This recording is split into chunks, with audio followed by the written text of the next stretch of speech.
Next thing is आम आदमी की जेब पर डाका। आम आदमी एक एक बड़ी अजीब सी स्थिति है। मैं कार से चलता हूं और अपने को आम आदमी बोलता हूं। जब मैं गांव जाता हूं तो मुझे लगता है कि भाई मैं तो प्रिविलेज्ड हूं, इसमें कहीं कोई दो राय नहीं है। लेकिन चलिए, बातचीत के लिए हम सब लोग अपने को फॉर द पर्पस ऑफ वो अपने को आम आदमी बोलेंगे। मेरे साथ प्रोफेसर अरुण कुमार साहब हैं, मिस्टर अखिलेश भार्गव साहब हैं और आलोक जोशी साहब हैं। ये सब लोग मुझसे कई गुना ज्यादा, वो तो प्रोफेसर साहब तो टीचर ही हैं, और एक एक एक सामंजस्य इन तीनों लोगों का जब मैं इसका वो बना रहा था कि इसको कैसे करेंगे क्या करेंगे, तो एक एक अजीब सी चीज मुझे आई। तीनों लोग कहीं ना कहीं सूरज, प्रकाश, ईश्वर, इससे तीनों के नाम हुए हैं। अरुण, अखिलेश और आलोक, ये संभव मैं जब करने लगा सुबह ऐसे ही मैं कुछ इसको कि क्या इसको करेंगे क्या पूछेंगे, तो मुझे एक नई सी लगा कि नहीं नहीं ये तीनों लोग हैं। आई होप मेरे जो दर्शक हैं they will be enlightened from your discussion. And we also have a Sudhanshu. Sudhanshu is my colleague. हम और सुधांशु एक साथ पढ़े हैं। सुधांशु का मैं एक परिचय करा दूं। जो T18 है Vande Bharat, he is the man who conceived, built and delivered for the Indian railways. वो वंदे भारत के कर्ता धर्ता सुधांशु मेरे साथ हैं। I am coming to professor साहब, आपसे ही शुरू करेंगे, क्योंकि जब मैंने कई लोगों से कहा कि आपका, तो उन्होंने कहा जब वो आ रहे हैं तो हम लोगों की क्या जरूरत है। आलोक जी ने कहा कि जब अरुण कुमार साहब आ रहे हैं तो हम लोग क्या उसमें बताएंगे। तो आप शिक्षक हैं, आप, हम सब लोग जब आते हैं तो आपसे कुछ ना कुछ सीख के जाते हैं। एक चीज बताइए प्रोफेसर साहब, अब सरकार कह रही है कि रिकवरी बहुत जबरदस्त है, हमारी जो इंडस्ट्री है, जो इकोनॉमी, बहुत जबरदस्त रिकवरी है, और सरकार तो ये भी आंकड़ा दे रही है कि इतना ज्यादा पावर यूज करने लगी है इंडस्ट्री और इकोनॉमी कि उसका हमारे पास पावर ही हम ओवर यूज कर रहे हैं, और वो 2019 से कंपैरिजन और इससे, और इसीलिए सब पावर की समस्याएं हो रही है। तो वेयर इज द रिकवरी, जरा आपसे समझना चाहेंगे कितनी जबरदस्त रिकवरी है प्रोफेसर साहब। देखिए, जब अनलॉक होता है और फिर उसका दोबारा पटरी पे तो आने लगती है, इसमें तो कोई दो राय नहीं। तो जो मतलब 2020 है उसके कंपैरिजन में तो बढ़त हुई ही है, पर 2019 के लेवल से बढ़त हुई है नहीं, ये अभी सोचने की बात है। क्योंकि जब ये Q1 का डेटा आया तो पता लगा कि अभी भी 2019 के लेवल से 9% कम है, और अगर ये मान लें कि 2 साल में 7% की और बढ़त हो जाती तो फिर जो मतलब पोटेंशियल आउटपुट है उससे 16% कम है। दूसरी बात ये कि जो Q1 का जो डेटा आया तो उसमें अभी भी कंज्यूमर सेंटिमेंट काफी गिरा हुआ था और कैपेसिटी यूटिलाइजेशन काफी कम थी। लेकिन अब हम Q2 में आ गए हैं, Q2 में आ गए हैं। तो Q2 में इस समय क्योंकि नंबर ऑफ केसेस काफी कम हो गए हैं और बाजारों में जो हलचल दिख रही है, भीड़ दिख रही है, उससे लगता है कि रिकवरी काफी हुई है। लेकिन मेरा मानना है जो अभी जीडीपी का डेटा आता है वो सिर्फ संग्रहित क्षेत्र का डेटा आता है, उसमें असंग्रहित क्षेत्र तो होता ही नहीं है, और जो असली जो हिट हुआ है वो असंग्रहित क्षेत्र को हुआ है। तो असंग्रहित क्षेत्र में क्या हो रहा है इसके बारे में अभी अनुमान लगा पाना काफी कठिन है। लेकिन ये तो बात सही है कि जो हमारा असंग्रहित क्षेत्र है वहां से जो रिपोर्ट आ रही है कि उनके पास कैपिटल नहीं है, वो दोबारा स्टार्ट नहीं कर पा रहे हैं, और जो डिमांड है वो असंग्रहित क्षेत्र से संग्रहित क्षेत्र की तरफ शिफ्ट हुई है।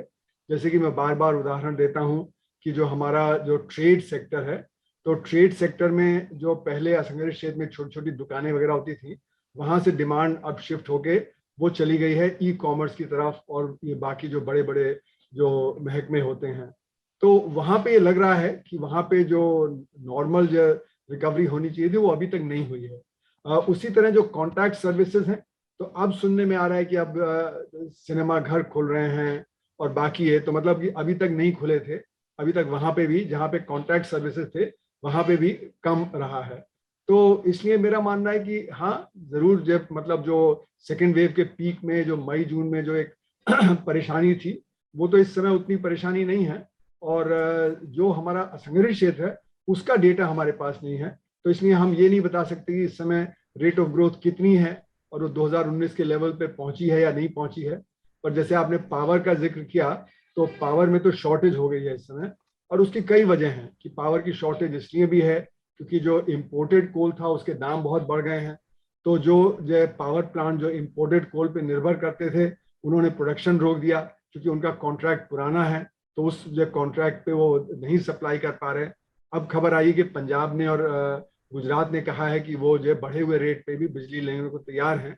तो जैसे टाटा पावर ने अभी कहा है गुजरात में कि हम प्रोडक्शन दोबारा जारी करेंगे इंपोर्टेड कोल के आधार पे। तो ये बात है कि पावर की डिमांड, एक वजह और भी हो सकती है क्यों बढ़ी है कि पेट्रोल और डीजल के दाम बहुत बढ़ गए। तो मुझे लगता है कि कहीं ना कहीं एक सब्स्टिट्यूशन है कि डीजल जो इस्तेमाल करते थे वो अब जो है इलेक्ट्रिसिटी ज़्यादा इस्तेमाल कर रहे होंगे, जिससे कि वहाँ पे पावर की डिमांड बढ़ गई होगी। तो ये कई वजह हैं जिसकी वजह से पावर की डिमांड इस समय बढ़ी हुई है, और उसके स्पेसिफिक फैक्टर्स भी हैं। और उसी की वजह से कोल शॉर्टेज की भी बात चल रही है कि कोल उपलब्ध नहीं है। कोल इंडस्ट्री ने तो यहाँ तक कहा है कि जो नॉन पावर जनरेटिंग है इंडस्ट्री, वहाँ पे हम कोल अभी कुछ समय के लिए नहीं सप्लाई करेंगे। तो कई फैक्टर्स हैं जिसकी वजह से हम ये कह सकते हैं कि पावर की जो डिमांड बढ़ी हुई है वो और कारणों से है। वो इसलिए नहीं है कि हमारा 2019 की लेवल पे अर्थव्यवस्था वापस आ गई है। ये जो इंडिया की मेजॉरिटी है, हम सब लोग बाजार हैं, हम उपभोक्ता हैं, हम लोग खरीदने वाले हैं। हमें हमारा एक छोटी माइनॉरिटी कुछ बनाती है और हमें उपलब्ध कराती है, हम पे डंप करती है। लेकिन अभी जो बहुत छोटी, वो जो एक बड़ी बाजार है देश की, उसमें खरीदने की शक्ति ही नहीं है। तो उससे बाजार कितना प्रभावित हो रहा है, क्योंकि वो क्या बिक रहा है मुझे नहीं मालूम, लेकिन एक बड़ी मेजॉरिटी इस समय खरीदने की स्थिति में नहीं है। शादी ब्याह हो रहे हैं, मैं जानता हूं अगल बगल, वो शादी ब्याह बहुत सादे ढंग से कर दिए जा रहे हैं, जो जिस समय बड़ी स्पेंडिंग होती थी। देखिए, जैसे मैंने पहले कहा था कि जो असंगठित क्षेत्र है वहीं पे सबसे ज्यादा असर पड़ा लॉकडाउन का, और वहां के आंकड़े तो आते ही नहीं है, 5 साल में एक बार आता है। और वो अभी भी 2020 में सर्वे हुआ नहीं। तो वहां पे कितनी बुरी हालत है उसके बारे में अभी तो सिर्फ एक तरह से ये कहिए कि हमने जो देख रहे हैं चारों तरफ उसी के आधार पे कह सकते हैं, लेकिन आंकड़ों के आधार पे नहीं बता सकते कि वहां पे कितने क्लोजर्स हो गए, कितना वहां पे अनएम्प्लॉयमेंट हो गया है। ये अभी आंकड़ों में नहीं आया है। लेकिन एक चीज तो साफ है कि जैसे कि दिल्ली का सोशियो इकोनॉमिक सर्वे हुआ था 2018 में, तो उसमें बताया था कि 90% जो दिल्ली के परिवार हैं वो 25,000 रुपए से कम खर्च करते हैं महीने का, और 98% जो परिवार हैं वो 50,000 रुपए से कम खर्च करते हैं प्रति माह। और दिल्ली की पर कैपिटा इनकम तो all India per capita income से 3 गुना ज्यादा है। तो अगर आप ऑल इंडिया के लेवल पे देखें तो ये दिखेगा कि करीब 90% जो है परिवार वो 20,000 रुपए से कम खर्च करते हैं, और 98% जो है वो 30,000 रुपए से कम खर्च करते हैं। तो वहां पे सेविंग बहुत कम है, और वहां पे जो जो कैपिटल फॉर्मेशन है वो बहुत कम है। तो इसका मतलब ये हुआ कि जो परिवार हैं वो तो स्टॉक मार्केट में ऑपरेट करते नहीं है, क्योंकि उनकी तो सेविंग नहीं है कि वो जाके स्टॉक मार्केट में ऑपरेट करें। तो यानी कि जो स्टॉक मार्केट है वो तो ज्यादा से 2, 3, 4% लोगों को ही रिप्रेजेंट करता है, और उसमें भी जो 0.1% है वो कॉर्पोरेट ओनर्स हैं। और बाकी फिर आप ये मान लीजिए कि फॉरेन इंस्टीट्यूशनल इन्वेस्टर्स हैं जिनको एफपीआई कहते हैं, बाकी जो म्यूचुअल फंड हैं वो हैं। तो ये बहुत ही नैरो वो एरिया है जहां पे ये तरक्की हो रही है, और बाकी जो है उनको परेशानी तरह तरह की बढ़ गई है। और जैसे कि मैंने पहले भी बताया था एक दफा कि एमएसएमई सेक्टर को अगर आप लें तो वहां पे 6 लाख तो स्मॉल और मीडियम यूनिट्स हैं, और 6 करोड़ माइक्रो यूनिट्स हैं। और जो माइक्रो यूनिट्स हैं उसमें 97.5% का एम्प्लॉयमेंट होता है। तो जब वो पिटेगा तो यानी कि 97.5% जो एम्प्लॉयमेंट वहां पे है वो पिट रहा है, तो वहां पे परचेजिंग पावर कम हो गई। तो दिल्ली का सोशियो इकोनॉमिक सर्वे तो 2018 का है, तो इसका मतलब है कि 2020-21 में ये हालात और भी ज्यादा बिगड़ गए हैं। तो अगर ऑल इंडिया लेवल पे इसको प्रोजेक्ट करें कि 90% हैं वो 10,000 रुपए से कम खर्च करते थे, अब उनका रोजगार भी चला गया, उनकी आमदनी भी कट गई, तो फिर वहां पे आप समझ सकते हैं क्या हालात होंगे। उनका कंजम्पशन तो बहुत ही निम्न स्तर पे पहुंच गया होगा। तो इसीलिए जो मैंने पहले कहा था कि असंगठित क्षेत्र के बारे में क्योंकि आंकड़े पूरे आ नहीं रहे हैं, तो हम इतना वो क्लियरली बता नहीं सकते जितना कि संगठित क्षेत्र के बारे में बता सकते हैं। लेकिन संगठित क्षेत्र का भी अगर आप देखें तो वहां पे भी सीएमआई के आंकड़े बताते हैं, जब ये उनका सर्वे आया था शुरू में, कि 17 मिलियन यानी 1.7 करोड़ लोग थे जो संगठित क्षेत्र के थे जिनकी नौकरी चली गई थी, और उसमें जो करीब 50 लाख थे जो प्रोफेशनल्स थे। तो ये तो पिछले साल की बात है, तब से अब हालात और भी ज्यादा बिगड़ गए थे सेकेंड वेव में, और वो भी रिकवर हुए नहीं। तो इसलिए मेरा मानना है जो कंजम्पशन है वो अभी रिकवर नहीं हुआ है, और इसी ने जो इन्वेस्टमेंट है वो भी अभी रिकवर नहीं हुआ है जहां पे कि 2019 के लेवल पे था। तो अगर ये कंजम्पशन नहीं रिकवर हुआ है, इसका मतलब लोगों के हाथ में परचेजिंग पावर कम है, तो जिसने कंजम्पशन नहीं रिकवर हुआ। दूसरी वजह यह है कि बहुत सारे middle class, lower middle class जो फैमिलीज थी उनके हेल्थ का खर्चा बहुत हुआ सेकेंड वेव में, क्योंकि सब चीजें ब्लैक मार्केटिंग हुई, वो चाहे दवा की हुई ब्लैक मार्केटिंग, ऑक्सीजन की हुई, चाहे हॉस्पिटल बेड वगैरह की हुई, तो वहां पे बहुत सारे मिडिल क्लास फैमिलीज की पूरी सेविंग खत्म हो गई। तो जो आलोक जी ने कहा कि जो नॉन डिस्क्रिशनरी स्पेंडिंग है वो अभी रिकवर नहीं कर पा रही है पूरी तरह से, तो अभी जो रिकवरी मतलब हो रही है वो जैसे कि जो डिलेड जो परचेजेस हैं, जो मतलब एक तरह से जो कहा जाए कि जो उन्होंने 10 महीने से नहीं खरीदा वो तुरंत खरीद रहे हैं, तो ये टेम्पररी एक तरह से कहा जाए कि रिप्रीव है। तो यानी कि जो कंज्यूमर की बात जो आप कह रहे हैं वो तो जैसे कि कहा जाए अभी बाकियों ने भी कि एक तरफ इन्फ्लेशन है, दूसरी तरफ आमदनी कम हो गई, तो इन्फ्लेशन तो आपकी जेब में ही सीधे सीधे हाथ डालती है, क्योंकि जो सामान आप पिछले साल 100 रुपए का खरीद रहे थे अब वो आपको जो 110 का है, आमदनी हो गई 100 से आपकी 90, तो यानी कि 20 रुपए कम हो गया आपका परचेज उसमें। तो इसलिए जो महंगाई है एक तरफ और जो अनएम्प्लॉयमेंट और जो इनकम का कट है उसकी वजह से कंज्यूमर जो स्पेंडिंग कम हो गई है, और उसकी वजह से ग्रोथ रेट बढ़ेगा नहीं। जो ये सरकार आंकड़े दे रही है वो तो सिर्फ संघर्ष क्षेत्र के आंकड़े हैं, तो संघर्ष क्षेत्र में जरूर बढ़त इसलिए हुई है क्योंकि डिमांड असंगठित क्षेत्र से संघर्ष क्षेत्र में चली गई है और इसीलिए उनका प्रॉफिट बहुत बढ़ गया है। तो ये जो प्रॉफिट बढ़ा है संघर्ष क्षेत्र का वो तो 6000 यूनिट है, हमारे जो लार्ज स्केल जो स्टॉक मार्केट में रिप्रेजेंटेड है वो तो 6000 यूनिट है। तो 6000 एक तरफ है, 6 लाख स्मॉल और मीडियम है और 6 करोड़ माइक्रो है, तो 6000 हमारा जो सारी अर्थव्यवस्था को नहीं रिप्रेजेंट कर सकता है। तो स्टॉक मार्केट तो उसी 6000 यूनिट की बात है, और उसमें भी जैसे कि कुछ औरों ने भी कहा पहले कि 6000 की जगह इस समय तो करीब करीब 1000 यूनिट्स हैं जो अच्छा कर रहे हैं, और बाकी तो भेड़ चाल है, क्योंकि जब स्टॉक मार्केट बढ़ रहा है तो स्मॉल कैप मिड कैप वो भी बढ़ जाता है, और उसके पीछे वजह क्या है कि विदेश से पैसा आ रहा है वो टेक्नोलॉजी कंपनी में जा रहा है, और दूसरी वजह यह है कि जो हमारा जो मिडिल क्लास है जो सेविंग करता है उसके पास ऑप्शन कम हो गए हैं, क्योंकि रियल एस्टेट में स्टैग्नेशन चल रहा था 8 साल से, और दूसरी तरफ क्या हुआ कि जो फिक्स डिपॉजिट है उनका इंटरेस्ट रेट कम हो गया, तो जो इन्फ्लेशन से अब फिक्स डिपॉजिट का रेट इतना कम हो गया कि आपका नेगेटिव रिटर्न आ रहा है, तो फिर आपको लग रहा है कहाँ इन्वेस्ट करें, तो काफी तादाद में जो मिडिल क्लास के लोग थे वो घर पे बैठे बैठे स्टॉक मार्केट में ऑपरेट करने लगे, और इसीलिए जो डीमैट अकाउंट थे उनकी संख्या 2-2.5 करोड़ से बढ़ गई है पिछले अगर आप देखें 4-5 महीनों में। तो ये कुछ वजह हैं, ये अर्थव्यवस्था को पूरी तरह से दिखा नहीं रहे हैं, और जो गरीब आदमी है और जो मिडिल क्लास है वो परेशानी में है। देखिए ये जो पेट्रोल डीजल है, पेट्रोल डीजल है ये इस पे इनडायरेक्ट टैक्स है, और इनडायरेक्ट टैक्स सब व्यक्तियों पे पड़ता है, तो इससे महंगाई बढ़ती है क्योंकि ये सब व्यक्तियों पे और जितना प्रोडक्शन है उस पर पड़ेगा। जैसे बिजली का दाम बढ़ गया, कोल का दाम बढ़ गया, आपके जो ट्रांसपोर्ट का दाम बढ़ गया, तो सारी चीजें महंगी हो जाती हैं। तो जैसे कि पहले भी आप लोगों ने कहा कि अगर एक तरफ आमदनी कम हो गई दूसरी तरफ महंगाई ज्यादा हो गई तो डिमांड अपने आप कम हो जाएगी, और जब डिमांड कम हो जाएगी तो अर्थव्यवस्था की रिकवरी है वो उसमें असर पड़ेगा। तो हमारे यहाँ इस समय जो पेट्रोल डीजल है उस पर करीब 130% टैक्स है, जो बुनियादी जो मतलब कॉस्ट है वो 42 रुपए के करीब है, और जो माल बिक रहा है वो जो बिक रहा है 105-110 रुपए का, तो 130% का टैक्स है।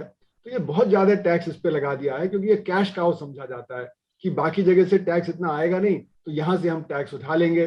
तो इसीलिए सेंटर ने भी और स्टेट ने दोनों ही ने अपना जो टैक्स बढ़ा के रखा हुआ है, लेकिन सेंटर की जिम्मेवारी ज्यादा बनती है क्योंकि सेंटर के पास ज्यादा टैक्स सोर्सेज हैं, उसको इनकम टैक्स भी मिलता है, कॉर्पोरेशन टैक्स भी मिलता है, कस्टम ड्यूटी भी मिलता है, जबकि जो स्टेट्स हैं उनके पास सिर्फ जीएसटी है और फिर बाकी ये जो उनका वैट है।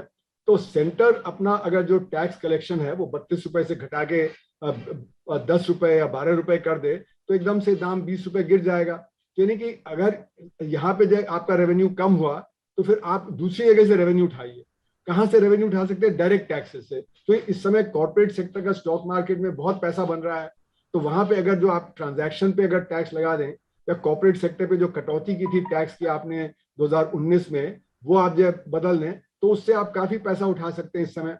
तो यहाँ पे भरपाई करने की जगह वहां, इसीलिए उन्होंने कहा ये फूल हार्ड है कि मतलब जिस सोर्स से आपको पैसा उठाना चाहिए जिससे कि डिमांड पे असर ना पड़े उसको आप न करके आप उस चीज कर रहे हैं जहां से डिमांड पे असर पड़ रहा है। तो इसलिए एक तरह से फूल हार्ड ही है कि आप इसका करें। दूसरी बात यह है कि दुनिया में इन्फ्लेशन इस समय आपने जिक्र किया वो इसलिए है क्योंकि जो चाइना है वहां पे सप्लाई बॉटलनेक्स बहुत हो गए हैं, वहां से जो पोर्ट्स हैं वहां से सामान निकल नहीं पा रहा है। दूसरा ये कि जब कंटेनर का शॉर्टेज हो गया है तो वो सप्लाई बॉटलनेक्स बहुत सारे आ गए हैं। तीसरी बात यह कि रिकवरी इस समय जैसे जैसे यूरोप में और चाइना में, अमेरिका में हुई है, तो कमोडिटीज के दाम बढ़ रहे हैं। तो जो कमोडिटीज की जो डिमांड बढ़ी है तो उससे कमोडिटीज के दाम बढ़ रहे हैं। उसमें पेट्रोलियम गुड्स तो एक ही हैं, और मेटल के भी दाम बढ़ रहे हैं। तो इसलिए जब ये दाम बढ़ेंगे तो उससे इन्फ्लेशन तेज होगा। पर दूसरी तरफ जैसे भारत में हमने देखा कि वेज बिल तो कम हो गया है, लेकिन प्रॉफिट बढ़ गया है, क्योंकि उन्होंने प्राइसिंग पावर उनकी बढ़ गई है। जो बिजनेस है उसकी प्राइसिंग पावर बढ़ गई है, वो अपना दाम बढ़ा सकता है। क्यों बढ़ा सकता है? क्योंकि डिमांड उसकी तरफ शिफ्ट हो गई है। असंगठित क्षेत्र पिट रहा है तो डिमांड आ गई है। तो डिमांड आने से आपकी प्राइसिंग पावर बढ़ जाती है, आपकी मोनोपोली पावर बढ़ जाती है। तो आप जो, हालांकि आपका जो कॉस्ट कम हो गया है पर आप दाम बढ़ा रहे हैं, इसीलिए प्रॉफिट बढ़ गया है। क्योंकि जो प्राइस में और जो आपका जो कॉस्ट है उसके बीच का अंतर बढ़ गया है। तो ये जो एक मोनोपोली पावर जो बढ़ी है, उसके चलते हुए ये देखा जा रहा है कि सब जगह दाम बढ़ रहे हैं। और ये कई जगह तो कहा गया कि ये टेम्पररी है, लेकिन मेरा मानना है हमारे यहाँ तो ये एक तरह से परमानेंट सा हो गया है। क्योंकि जब एनर्जी के दाम बढ़ेंगे तो सब चीजों में फीड करेंगे। तो हमारे यहाँ वो टेम्पररी नहीं है, जबकि अमेरिका वगैरह में कहा गया है कि ये तो टेम्पररी फिनोमेना है, क्योंकि सप्लाई बॉटल है, वो सप्लाई बॉटल खत्म हो जाएंगे तो वो दाम फिर ठीक होने लगेंगे। तो इसलिए मेरा मानना है कि हमारे यहाँ की परिस्थिति बाकी जगह से अलग है।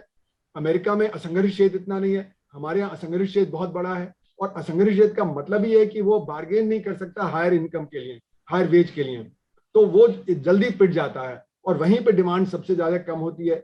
तो इसलिए उसका असर अर्थव्यवस्था पे ज्यादा पड़ता है। तो इसलिए मेरा मानना है कि हमारे यहाँ स्थिति, हम उसको अमेरिका की स्थिति से कंपेयर नहीं कर सकते, जहां पे कि उन्होंने गरीब आदमी को बहुत सपोर्ट दिया। $75,000 से कम जो कमाते थे, जो मतलब उनकी गरीबी रेखा से बहुत ज्यादा ऊपर है, सबको सपोर्ट मिली। हमारे यहाँ तो जो गरीबी की रेखा है ना, वो तो और आगे चली गई है और जो लोग उसके नीचे आ गए हैं। तो जैसे कि बताया गया पहले की करीब 90% लोग कह रहे हैं कि उनकी आमदनी गिर गई है। जब आमदनी गिरेगी तो अपने आप गरीबी की रेखा के नीचे जो लोग हैं वो उनकी संख्या बढ़ जाएगी। और ये बताया गया कि 23 करोड़ लोग हैं जो गरीबी की रेखा के नीचे आ गए। पहले 22 करोड़ थे, तो अभी नहीं, करीब करीब 50 करोड़ लोग गरीबी की रेखा के नीचे आ गए। तो उनकी परेशानी और ज्यादा बढ़ गई है। तो कुल मिला के स्थिति जो हमारी है और जो अमेरिका की, हम उसको कंपेयर नहीं कर सकते। हमारे यहाँ हमको अपने तरह से जो चलना पड़ेगा। और ये जो पेट्रोलियम गुड्स के प्राइसेस हैं उनको तो घटाना बहुत जरूरी है, और नहीं तो इसकी मार तो हर एक आदमी की जेब पे पड़ेगी, और खासकर गरीब आदमी। मैं अरुण भाई साहब आपसे एक चीज, प्रोफेसर साहब आपसे समझ लो, एक अजीब सी स्थिति हो गई है। आपने जैसा बताया ना कि बीपीएल 22 करोड़ थे, अब 50 करोड़ हो गए हैं। माइग्रेंट लेबर की बड़ी दुर्दशा है। जो ये माइग्रेंट लेबर थे वो वापस गांव आए थे, मेरे गांव में भी, मैं जहां से आता हूं। फिर गांव में तो कुछ है नहीं, उसमें से कुछ फिर वापस शहर चले गए, शहर में भी कुछ नहीं है। इन लोगों का क्या होगा, आपको क्या लगता है? मतलब where all of them are leading to? क्योंकि कुछ गांव में रह गए हैं, गांव में भी कुछ नहीं करने को है, कुछ शहर वापस गए हैं, वहां पे भी कोई ऐसा नहीं मिल रहा है इनको काम। देखिए, दो तीन चीजें हैं, जल्दी से मैं कह दूं। ये जो ब्लैक मीन्स कैश, इसी के आधार पे डिमोनेटाइजेशन किया गया था कि अगर जब ब्लैक मीन्स कैश, तो कैश को हम निकाल देंगे तो ब्लैक खत्म हो जाएगा। लेकिन ये हमें समझना पड़ेगा कि ब्लैक में एक फ्लो होता है और एक स्टॉक होता है। यानी कि पहले आप काम करते हैं, काम से आप आमदनी कमाते हैं, आमदनी जो कमाई तो उसका आप खर्चा करके कंजम्पशन करते हैं, उसमें जो बचा वो आपकी सेविंग हो गई।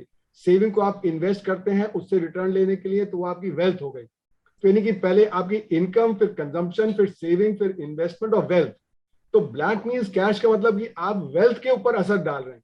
आप जो इनकम फ्लो है ब्लैक इनकम, उसके ऊपर असर नहीं डाल रहे हैं।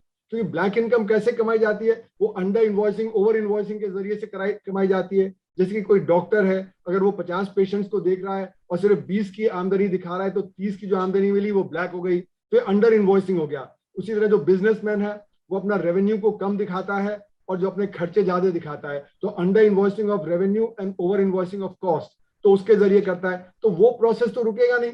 तो इसलिए black does not mean cash as far as the black income generation is concern. और जो ब्लैक, अगर आपका कैश है भी, तो कैश जो टोटल ब्लैक वेल्थ है उसका सिर्फ 1% होता है।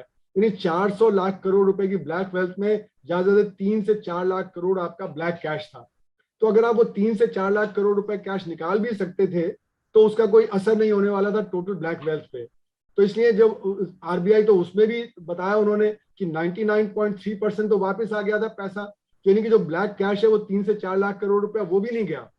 तो यानी कि black does not mean cash, is only applies about as far as the wealth is concern, और as far as income is concern वहां पे black does not mean cash, क्योंकि जरिए उसके बहुत सारे होते हैं ब्लैक इनकम जनरेट करने के। तो पहली बात ये।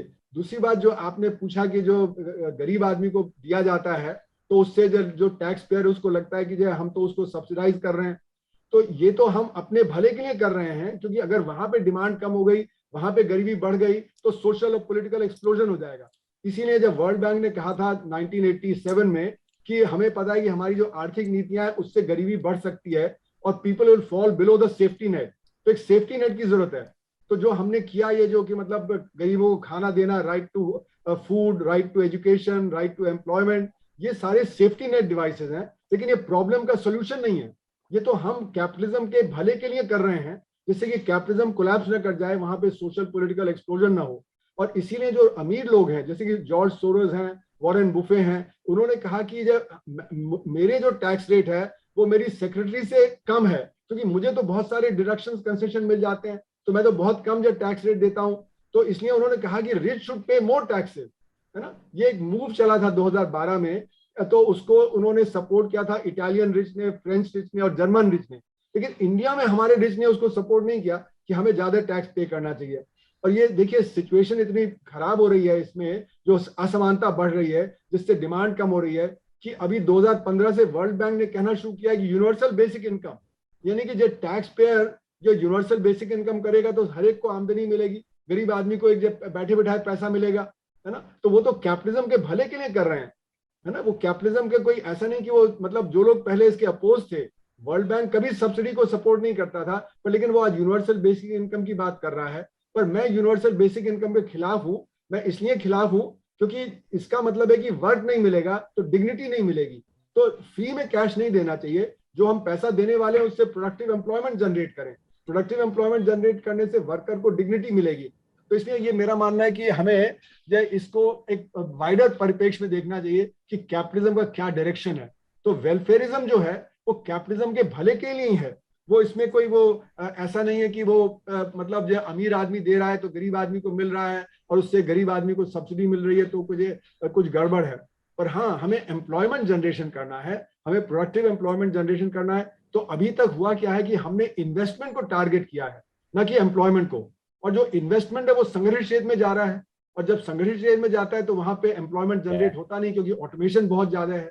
तो इसलिए हमें ये करना है कि हमें एम्प्लॉयमेंट को टारगेट करना है, हमें वो टेक्नोलॉजी इस्तेमाल करनी है जिससे कि सबको प्रोडक्टिव एम्प्लॉयमेंट मिल सके।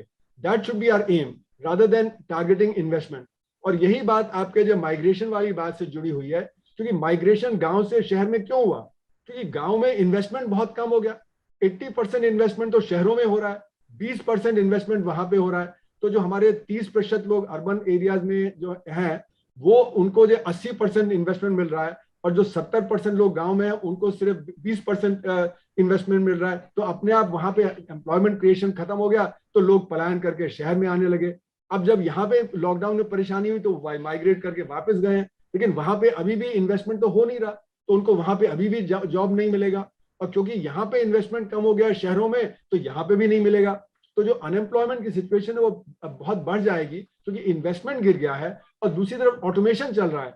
जैसे कि मैंने कहा, डिमांड शिफ्ट कर गई लोकल शॉप से आपके जो ये ई कॉमर्स की तरफ। तो ई कॉमर्स तो बहुत ही ऑटोमेटेड है। जो अगर आप देख लें वॉलमार्ट के या जो बाकी अमेजोन के जो वेयर हाउसेज है वो पूरी तरह से ऑटोमेटेड है।